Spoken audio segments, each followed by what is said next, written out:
Shalom et bien-aimés dans le Seigneur, c'est le prophète Jérémie Kabamba voyant. Oyebi, Bible lobi, maudit soit l'homme qui se confie à l'homme et béni soit l'homme qui se confie à l'Éternel.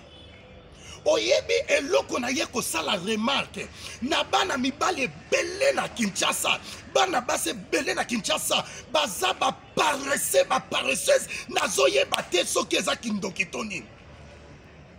Oyebi na vie nzamba tambola kana ba courage.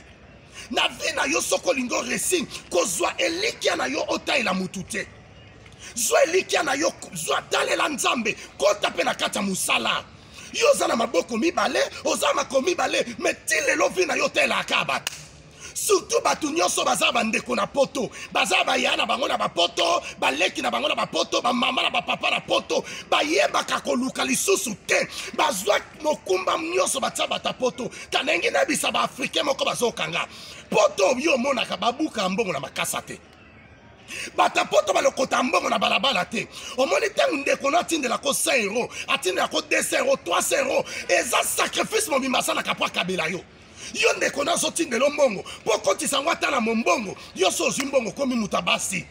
Yo mbongo no ya ba hoteli, mbongo no ya ba boîte, kote ko yebite, nengina yebisa ba mama nyoso Europe, ba papa nyoso Europe, bandeko na nyoso bana poto. Soko lingo tindela biso batoto za na Afrique mbongo, ezala bato ba yebi koluka. So mutu yebi koluka te ko tindela ye lisusu te.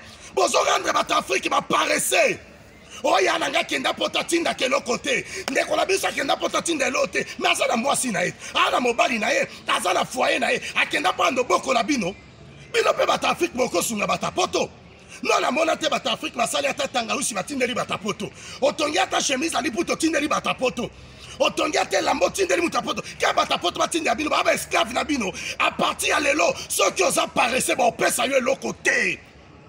Obala mwasi pour la bande kona poto e simbate, o sente basi pour la bande kona poto e simbate, ba paresse, bata poto boti ko soutenir bata Afrique. Se ba yebo lukate bo tindela bango te. Surtout na bona no bata poto ba komi mal à l'aise poani. Bo tinda kate, bo tinda muto ate kaka. O yebo te kate bo tindele te. C'est le prophète Jérémie Kabamba voyant. 081 375 27 94 boy ba paresse. Surtout baso bazala mibali na poto bébé, ero ba komi ba bébé, ba fia Kinshasa lo konsomi yibi ba paresse. Que le Seigneur Dieu vous bénisse.